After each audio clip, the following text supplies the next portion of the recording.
Ada hari ketika kita membuka mata bukan karena hati sudah siap menjalani hidup, tetapi karena dunia tetap bergerak tanpa menunggu kesiapan kita. Alarm berbunyi, tubuh bangun, kaki melangkah, sementara pikiran masih tertinggal di tempat yang sunyi. Kita menjalani pagi dengan rutinitas yang sama, mengenakan peran yang sama, memikul tanggung jawab yang sama, meski tenaga sudah menipis sejak kemarin. Kita lelah setiap hari, dan anehnya, hidup tetap menuntut jalan yang sama untuk dilalui. Tidak ada jeda panjang, tidak ada tombol berhenti, hanya hari yang berganti, kewajiban yang berulang, dan harapan yang terus menunggu untuk dipenuhi.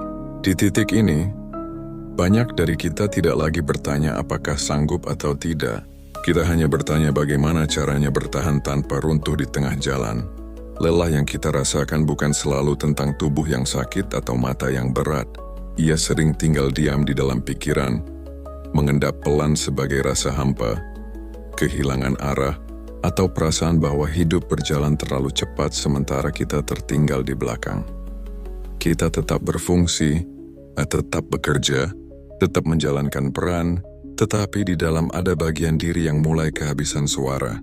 Seringkali, tidak ada yang benar-benar tahu seberapa berat hari yang kita lewati. Dunia hanya melihat kita hadir, bukan bagaimana kita mengumpulkan sisa tenaga untuk tetap berdiri. Kita belajar menyembunyikan lelah agar tidak merepotkan orang lain. Kita belajar tersenyum agar tidak terlihat rapuh. Padahal, di balik semua itu, ada jiwa yang diam-diam bertanya sampai kapan harus kuat seperti ini. Namun pertanyaan itu jarang keluar, karena hidup tidak memberi banyak ruang untuk ragu. Stoikisme tidak datang untuk menghapus lelahmu. Ia tidak menjanjikan hidup yang lebih mudah. Ia hanya mengajak kita melihat hidup dengan jujur, bahwa kelelahan adalah bagian dari menjadi manusia, bahwa bertahan bukan berarti kebal rasa sakit, tetapi memilih tetap berjalan tanpa kehilangan nilai diri. Ketika hidup terus menuntut jalan, Stoik mengingatkan bahwa yang terpenting bukan seberapa cepat kita sampai, melainkan bagaimana kita menjaga sikap selama perjalanan. Jika hari ini kamu merasa lelah tanpa tahu harus mengadu ke siapa, narasi ini bukan untuk menghakimimu. Ini bukan ceramah tentang kuat dan lemah. Ini adalah ruang tenang untuk mengakui bahwa hidup memang berat, dan itu tidak membuatmu gagal. Kamu tidak sendirian dalam rasa ini. Kita banyak, hanya saja berjalan dalam diam. Dan mungkin, dengan memahami lelah kita sendiri, jalan yang harus kita tempuh akan terasa sedikit lebih manusiawi. Setelah waktu berjalan cukup lama, lelah tidak lagi terasa sebagai sesuatu yang datang dan pergi. Ia berubah menjadi kebiasaan yang kita anggap normal. Kita bangun dengan rasa berat, menjalani hari dengan tenaga pas-pasan, lalu tidur dengan pikiran yang masih bekerja. Namun karena semua itu terjadi setiap hari, kita mulai menganggapnya sebagai bagian wajar dari hidup. Kita jarang berhenti untuk bertanya apakah kondisi ini sehat, atau justru perlahan mengikis diri kita sendiri. Kita hanya melanjutkan, karena hidup tidak memberi banyak pilihan selain terus bergerak. Disinilah kelelahan menjadi berbahaya. Bukan karena rasa capeknya, tetapi karena ia tidak lagi disadari. Ketika lelah menjadi kebiasaan, kita berhenti mendengarkan sinyal tubuh dan pikiran. Kita menunda istirahat dengan alasan tanggung jawab. Kita menekan emosi dengan alasan harus kuat.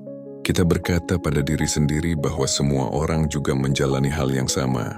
Tanpa sadar, kita mulai hidup dengan mode bertahan, bukan mode hidup sepenuhnya.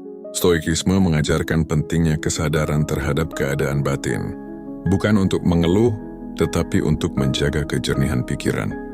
Seorang stoik tidak menolak kenyataan namun juga tidak membiarkan kenyataan merusak keseimbangan dirinya. Ketika kita berhenti menyadari lelah, kita kehilangan kendali atas sikap. Kita menjadi mudah tersinggung, sulit fokus, dan cepat lelah secara emosional. Bukan karena kita lemah, tetapi karena kita terlalu lama memaksa diri tanpa jeda. Kebiasaan lelah juga membuat kita memandang hidup secara sempit. Hari-hari terasa seperti daftar tugas yang harus diselesaikan. Kita mengukur nilai diri dari seberapa banyak yang kita lakukan, bukan dari seberapa utuh kita menjalaninya.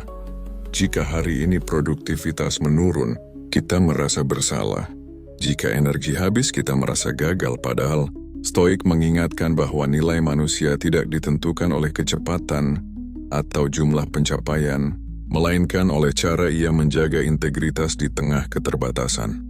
Mengakui bahwa kita lelah bukan berarti menyerah pada keadaan. Justru itu langkah awal untuk kembali memegang kendali. Saat kita sadar bahwa lelah sudah menjadi kebiasaan, kita bisa mulai bertanya dengan jujur, bagian mana dari hidup ini yang perlu diatur ulang? Mungkin bukan pekerjaan yang harus ditinggalkan, tetapi cara kita memperlakukannya. Mungkin bukan tanggung jawab yang harus dibuang, tetapi ekspektasi yang perlu dilunakkan. Hidup akan tetap menuntut jalan. Itu tidak berubah. Namun Stoik mengajarkan bahwa kita tidak harus menjalaninya dengan mata tertutup dan hati yang mati rasa. Dengan kesadaran, lelah kembali menjadi sinyal, bukan penjara. Ia mengingatkan kita untuk memperbaiki ritme, menjaga batas, dan kembali hadir sebagai manusia, bukan sekadar fungsi. Dari titik inilah, perjalanan bisa dilanjutkan dengan kepala yang lebih jernih dan jiwa yang tidak sepenuhnya terkuras.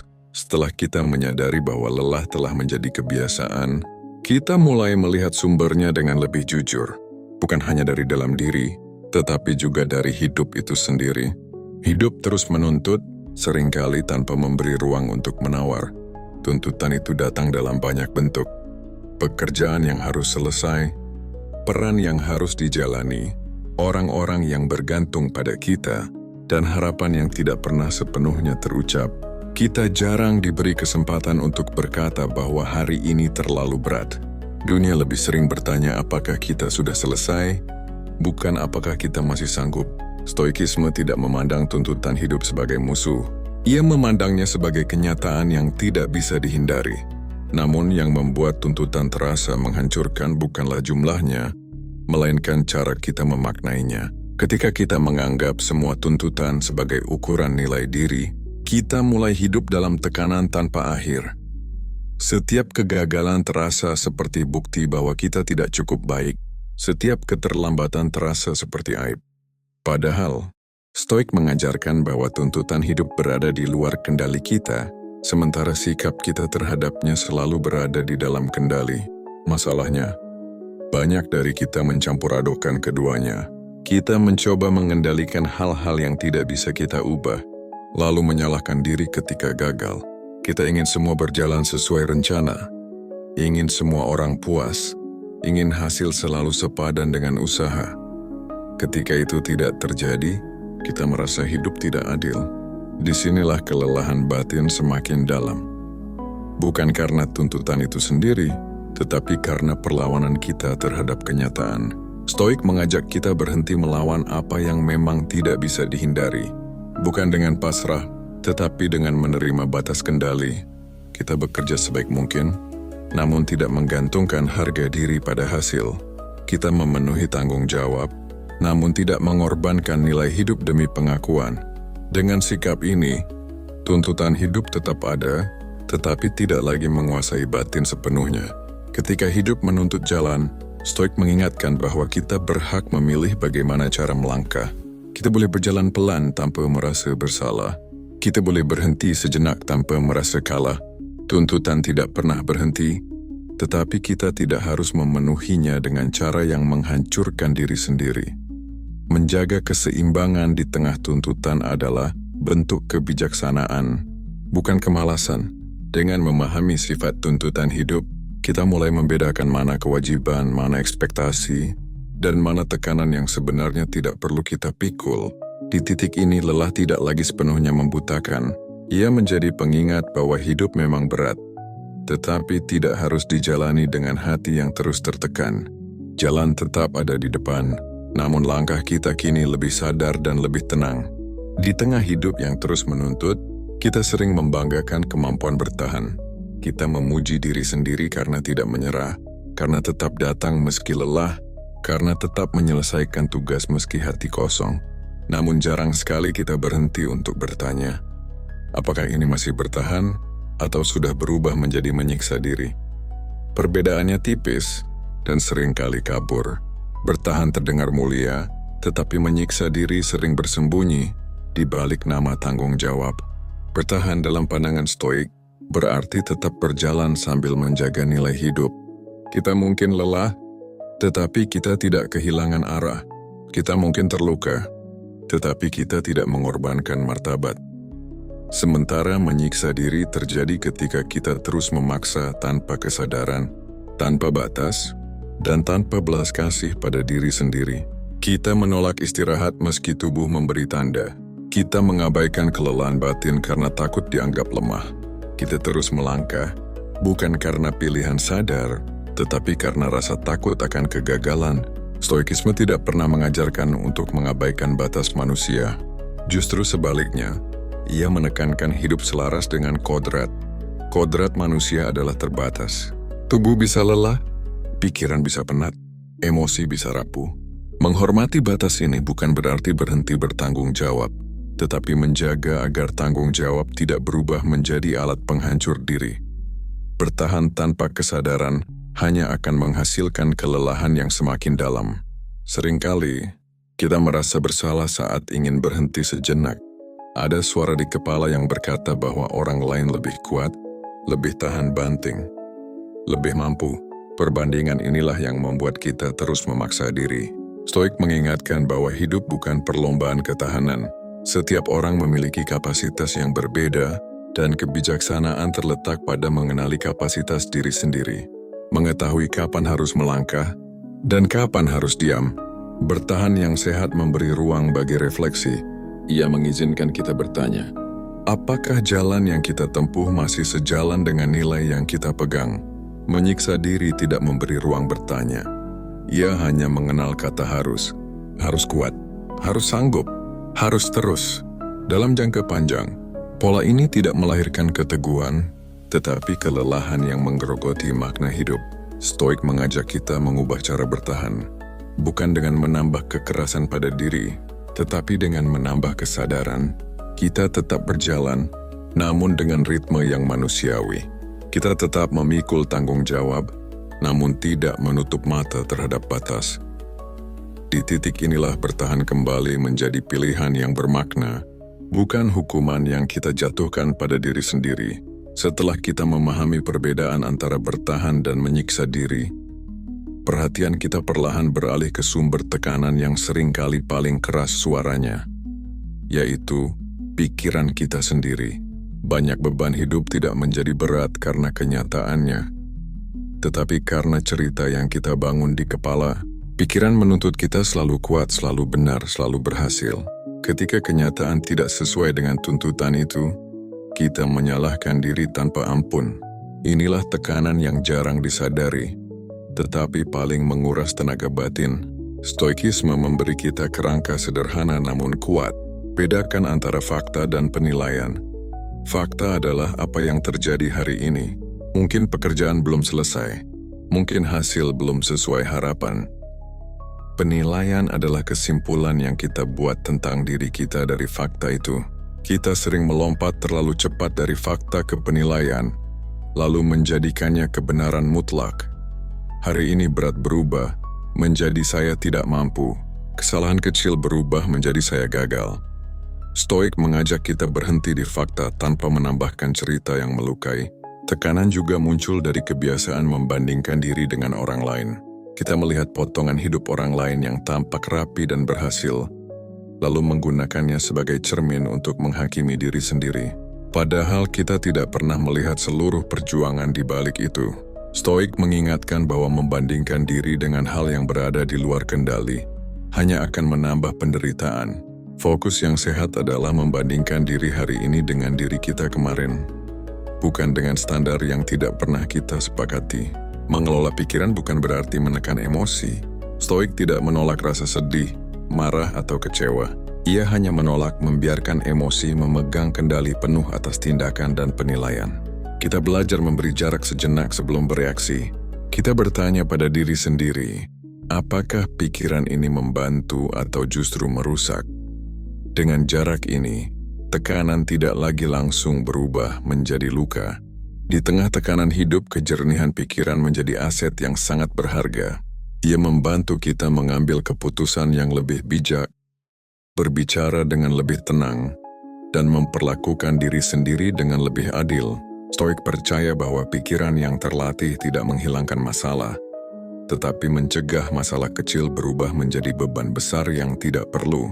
Ketika kita mulai mengelola pikiran dengan sadar, hidup tidak serta-merta menjadi ringan. Tuntutan tetap ada, jalan tetap panjang, namun cara kita memikulnya berubah. Tekanan tidak lagi sepenuhnya menguasai. Kita masih lelah tetapi tidak lagi terseret oleh suara batin yang terus menyalahkan. Dari sini keteguhan mulai dibangun, bukan dari kekerasan tetapi dari kejernihan. Setelah pikiran mulai lebih jernih, kita perlahan menyadari bahwa kelelahan tidak selalu datang karena beratnya jalan, tetapi karena kita lupa mengapa kita berjalan.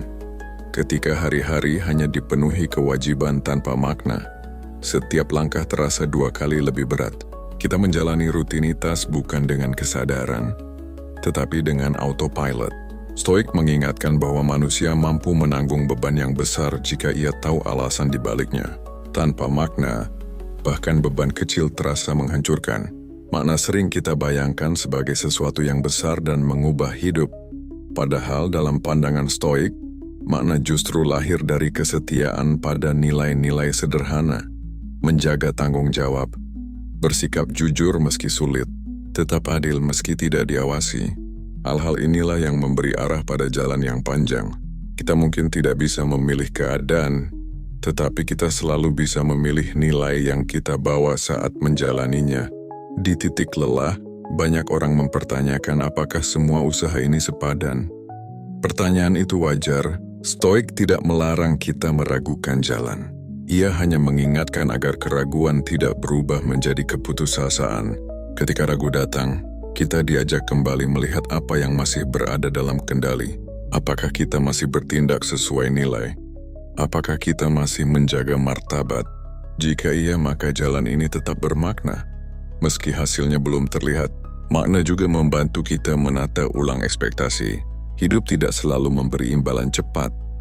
Kerja keras tidak selalu langsung berbuah. Stoik mengajarkan kita untuk tidak menggantungkan ketenangan pada hasil yang belum tentu datang. Ketentraman lahir dari kesadaran bahwa kita telah melakukan bagian kita dengan baik. Dengan cara ini makna tidak lagi bergantung pada pengakuan luar, tetapi tumbuh dari dalam. Ketika kita berjalan dengan makna, lelah tidak serta-merta hilang, namun sifatnya berubah. Ia tidak lagi terasa kosong. Ia menjadi tanda bahwa kita sedang mengerjakan sesuatu yang kita anggap penting. Disinilah keteguhan dibangun, bukan dari paksaan tetapi dari kesadaran bahwa jalan ini, seberat apapun, sejalan dengan nilai yang kita pegang. Stoik tidak menjanjikan hidup yang selalu terasa benar. Ada hari ketika makna terasa jauh. Namun dengan terus kembali pada nilai, kita menjaga agar langkah tidak sepenuhnya kehilangan arah. Jalan panjang tetap harus dilalui, tetapi kini kita melaluinya dengan kepala yang lebih tegak dan hati yang tidak sepenuhnya kosong. Di tengah jalan yang panjang dan tuntutan yang tidak pernah benar-benar berhenti, ada satu kesalahan yang sering kita lakukan tanpa sadar, yaitu mengukur nilai diri dari seberapa kuat kita bertahan hari ini. Saat energi menurun, fokus melemah, atau emosi terasa rapuh, kita segera menyimpulkan bahwa ada yang salah dengan diri kita. Kita merasa tidak cukup, tidak produktif, dan akhirnya tidak berharga. Padahal, Stoik mengingatkan bahwa nilai manusia tidak pernah ditentukan oleh kondisi sesaat. Lelah adalah keadaan, bukan identitas. Ia datang dan pergi meski terkadang menetap lebih lama dari yang kita harapkan. Ketika kita menyamakan lelah dengan kegagalan, kita menambahkan beban yang tidak perlu. Kita bukan hanya menanggung tuntutan hidup, tetapi juga penghakiman diri yang kejam. Stoik mengajarkan sikap yang lebih adil, menilai diri dari karakter dan niat, bukan dari performa yang sedang menurun. Banyak orang merasa harga dirinya runtuh saat tidak mampu memberi hasil maksimal. Kita lupa bahwa hidup bukan garis lurus. Ada fase naik, ada fase turun. Stoik menerima fluktuasi ini sebagai bagian dari kodrat manusia. Tidak ada manusia yang selalu berada di puncak. Bahkan mereka yang tampak kuat pun memiliki hari-hari rapuh yang tidak terlihat. Dengan menyadari hal ini, kita berhenti menuntut diri berada di kondisi ideal setiap waktu. Menghormati diri di saat lelah adalah bentuk kebijaksanaan yang jarang dipraktikkan. Kita lebih mudah berempati pada orang lain daripada pada diri sendiri. Stoik mengajak kita memperlakukan diri dengan standar yang sama. Jika kita tidak akan merendahkan orang lain karena kelelahan, mengapa kita melakukannya pada diri sendiri? Sikap ini bukan memanjakan diri, tetapi menjaga martabat batin. Ketika kita berhenti mengaitkan nilai diri dengan stamina, hidup terasa sedikit lebih ringan. Kita bisa menerima hari-hari lambat tanpa rasa bersalah berlebihan. Kita bisa memperbaiki kesalahan tanpa menganggapnya sebagai bukti ketidakmampuan. Dengan cara ini, lelah tidak lagi merusak harga diri. Ia menjadi sinyal untuk merawat, bukan alasan untuk menghukum. Stoik mengingatkan bahwa nilai sejati terletak pada konsistensi karakter. Apakah kita tetap jujur saat lelah? Apakah kita tetap adil saat tertekan? Apakah kita tetap berusaha baik meski tidak sedang kuat? Jika jawabannya iya, maka nilai diri kita tetap utuh. Lelah boleh datang, tetapi ia tidak berhak menentukan siapa kita. Setelah kita memahami bahwa lelah tidak menghapus nilai diri, muncul satu kebutuhan yang sering kita tolak: istirahat. Banyak dari kita tahu bahwa tubuh dan pikiran butuh jeda, tetapi merasa bersalah saat mengambilnya. Ada suara di dalam kepala yang berkata bahwa berhenti sejenak berarti kalah, bahwa beristirahat sama dengan malas, bahwa jika kita melambat, hidup akan meninggalkan kita. Stoik mengajak kita melihat istirahat dengan sudut pandang yang lebih jernih. Istirahat bukan pengkhianatan terhadap tanggung jawab, melainkan cara agar tanggung jawab tetap bisa dijalani dengan baik. Dalam pandangan Stoik, merawat diri adalah bagian dari kebajikan. Tubuh dan pikiran adalah alat yang kita gunakan untuk menjalani hidup. Jika alat ini rusak karena terus dipaksa, kita justru gagal menjalankan peran dengan utuh. Beristirahat bukan berarti berhenti peduli. Ya berarti kita cukup peduli untuk menjaga diri agar tidak runtuh. Namun istirahat yang dimaksud bukan pelarian tanpa arah, melainkan jeda yang sadar dan bertujuan. Banyak orang beristirahat tetapi tidak benar-benar pulih. Tubuh mungkin diam, tetapi pikiran terus bekerja. Kita tidur, namun bangun dengan rasa lelah yang sama. Stoik mengingatkan bahwa istirahat sejati dimulai dari pikiran, melepaskan sejenak tuntutan untuk selalu produktif, mengizinkan diri hadir tanpa harus membuktikan apapun. Dalam keheningan inilah, pikiran mulai kembali ke ritme alaminya. Rasa bersalah sering muncul karena kita terbiasa menilai diri dari seberapa sibuk kita terlihat. Ketika tidak sibuk, kita merasa tidak berguna. Stoik menolak ukuran sempit ini. Nilai manusia tidak terletak pada kesibukan, tetapi pada kualitas sikap. Seseorang yang tahu kapan harus berhenti justru menunjukkan kebijaksanaan yang matang. Ia tidak menunggu hancur untuk beristirahat. Istirahat juga memberi kita jarak dari tekanan hidup. Dengan jarak, kita bisa melihat masalah dengan lebih proporsional. Hal yang tadi terasa sangat besar, seringkali mengecil ketika kita kembali dengan pikiran yang lebih segar. Stoik percaya bahwa banyak keputusan buruk lahir dari kelelahan, bukan dari niat jahat. Dengan beristirahat, kita mencegah diri mengambil langkah yang kita sesali nanti. Belajar beristirahat tanpa rasa bersalah adalah proses. Kita mungkin masih merasa gelisah di awal, namun seiring waktu kita akan melihat dampaknya. Kita menjadi lebih sabar, lebih jernih, dan lebih manusiawi terhadap diri sendiri dan orang lain. Jalan hidup tetap panjang, tuntutan tetap ada, tetapi kita menjalaninya dengan tenaga yang lebih terjaga. Stoik tidak meminta kita berhenti berjalan. Ia hanya mengingatkan bahwa bahkan pejalan terkuat pun perlu duduk sejenak. Dengan istirahat yang tepat, kita tidak kehilangan arah. Kita justru memastikan bahwa langkah berikutnya diambil dengan kesadaran, bukan dengan kelelahan yang membutakan. Setelah kita belajar beristirahat tanpa rasa bersalah, ada satu hal penting yang perlu diluruskan. Bertahan hidup bukan berarti kita harus membeku di tempat yang sama selamanya. Banyak orang menahan diri terlalu lama dalam kondisi yang menggerogoti, lalu menyebutnya keteguhan. Padahal Stoik membedakan dengan jelas antara ketabahan dan kekakuan. Bertahan adalah kemampuan untuk tetap berdiri di tengah tekanan, bukan kewajiban untuk menolak perubahan yang diperlukan. Stoik mengajarkan bahwa kebijaksanaan selalu melibatkan penilaian yang jernih. Kita diminta terus bertanya, apakah situasi ini masih selaras dengan nilai yang kita pegang? Jika jawabannya tidak lagi, maka keberanian justru terletak pada kemampuan untuk menyesuaikan arah, mengubah cara, mencari jalan lain, atau mengambil langkah kecil ke arah yang lebih sehat bukan tanda kelemahan. Itu adalah bentuk tanggung jawab terhadap diri sendiri. Banyak dari kita bertahan karena takut dianggap gagal, takut mengecewakan orang lain, takut kehilangan identitas yang selama ini kita bangun. Stoik mengingatkan bahwa hidup tidak meminta kita setia pada penderitaan. Yang diminta adalah kesetiaan pada kebajikan. Jika sebuah jalan terus-menerus merusak keseimbangan batin dan tidak lagi memberi ruang untuk bertumbuh, maka mengevaluasinya adalah tindakan yang bijak. Bertahan yang sehat bersifat aktif, bukan pasif. Kita tidak hanya menunggu keadaan berubah, tetapi juga menyiapkan diri agar siap ketika kesempatan datang. Kita memperbaiki keterampilan, memperluas pemahaman, dan menjaga integritas. Dengan cara ini, bertahan menjadi proses yang hidup, bukan penjara yang diam-diam mengikis harapan. Stoik juga mengajarkan penerimaan terhadap hal-hal yang tidak bisa kita ubah. Namun penerimaan tidak sama dengan pasrah tanpa arah. Ia adalah titik awal untuk memilih respons yang tepat. Ketika kita berhenti melawan kenyataan yang memang tidak bisa diubah, energi kita bisa dialihkan untuk mengubah hal-hal yang masih berada dalam kendali. Disinilah keteguhan bertemu dengan kebijaksanaan. Seringkali, perubahan tidak datang dalam bentuk lompatan besar. Ia hadir sebagai keputusan kecil yang konsisten.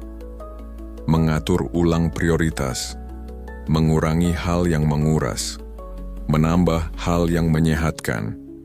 Langkah-langkah ini mungkin tidak terlihat heroik, tetapi dampaknya mendalam.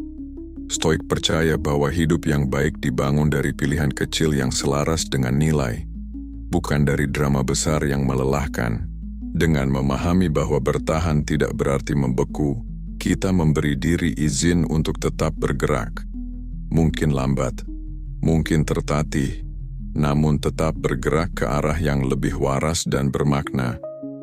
Jalan hidup tidak selalu lurus, tetapi selama kita berjalan dengan kesadaran kita tidak benar-benar tersesat. Pada akhirnya satu hal yang tidak pernah berhenti dalam hidup adalah tuntutan. Bahkan ketika satu masalah selesai, masalah lain sering muncul dengan wajah yang berbeda. Inilah kenyataan yang tidak bisa kita negosiasikan. Stoik tidak berusaha menghibur kita dengan janji bahwa hidup akan menjadi mudah. Ia justru mengajak kita menerima bahwa tekanan adalah bagian dari perjalanan.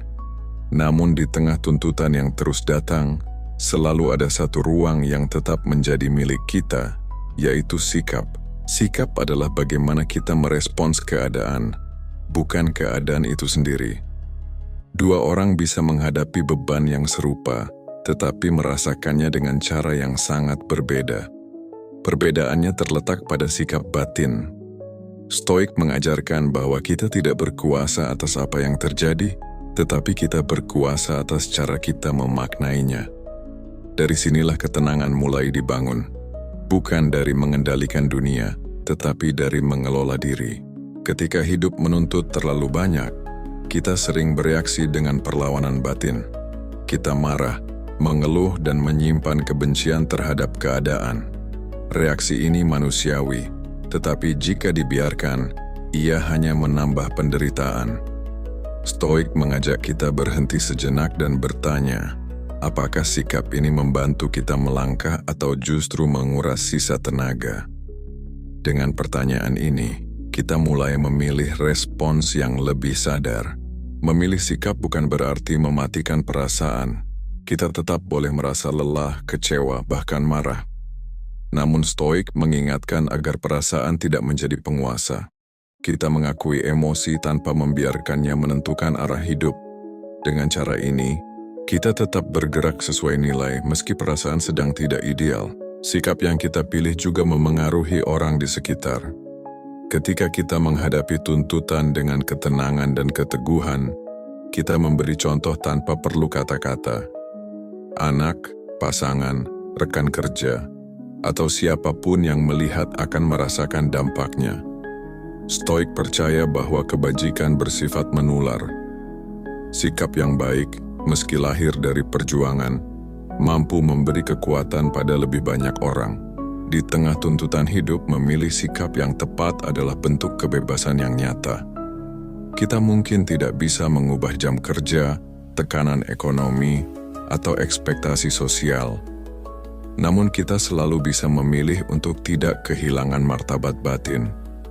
Dengan menjaga sikap, kita menjaga diri agar tidak hancur oleh keadaan yang memang tidak selalu adil. Hidup akan terus menuntut, itu pasti.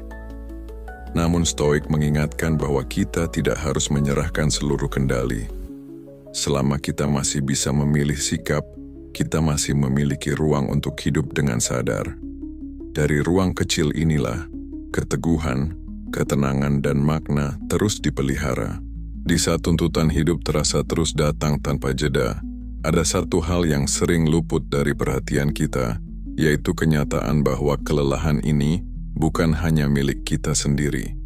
Banyak orang berjalan di jalan yang sama, menanggung beban yang serupa, meski dengan cerita yang berbeda. Stoik mengingatkan bahwa manusia adalah makhluk sosial. Kita saling terhubung, bahkan ketika masing-masing merasa berjuang sendirian. Menyadari hal ini tidak menghilangkan beban, tetapi meringankan perasaan terasing. Seringkali, kita memikul lelah dalam diam. Kita merasa harus terlihat kuat, harus mampu menahan semuanya tanpa keluhan. Namun sikap ini justru membuat kita semakin terpisah dari orang lain. Stoik tidak menuntut kita menjadi batu. Ia mengajarkan keseimbangan antara keteguhan dan kemanusiaan. Mengakui lelah bukan tanda kelemahan, tetapi bentuk kejujuran terhadap diri sendiri dan sesama. Ketika kita berani membuka ruang untuk saling memahami, lelah menjadi lebih tertahankan. Bukan karena masalah langsung selesai, tetapi karena beban emosional terbagi. Sebuah percakapan yang jujur, sebuah kehadiran tanpa penghakiman, seringkali lebih menenangkan daripada solusi instan. Stoik melihat hubungan manusia sebagai tempat berlatih kebajikan, termasuk empati dan kesabaran. Kita juga perlu mengingat bahwa setiap orang berjuang dengan batas yang berbeda. Apa yang terlihat ringan bagi satu orang bisa sangat berat bagi yang lain. Stoik mengajarkan kita untuk tidak meremehkan perjuangan siapapun, termasuk perjuangan diri sendiri. Dengan sikap ini, kita membangun ruang batin yang lebih luas, tempat kelelahan tidak langsung berubah menjadi rasa malu. Rasa kebersamaan memberi kita kekuatan yang tidak bisa kita temukan sendirian. Mengetahui bahwa kita tidak sendirian dalam lelah membuat kita lebih berani melangkah esok hari. Kita tidak lagi merasa gagal hanya karena merasa capek. Kita merasa manusia, dan itu sudah cukup. Stoik mengingatkan bahwa menjadi manusia berarti mengalami keterbatasan, dan menerimanya adalah bagian dari kebijaksanaan.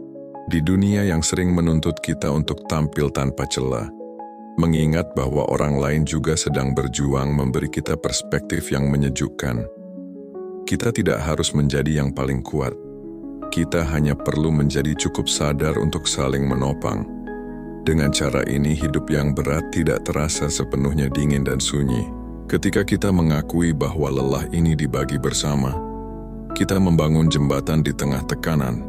Jembatan yang mungkin sederhana, tetapi cukup kuat untuk dilewati.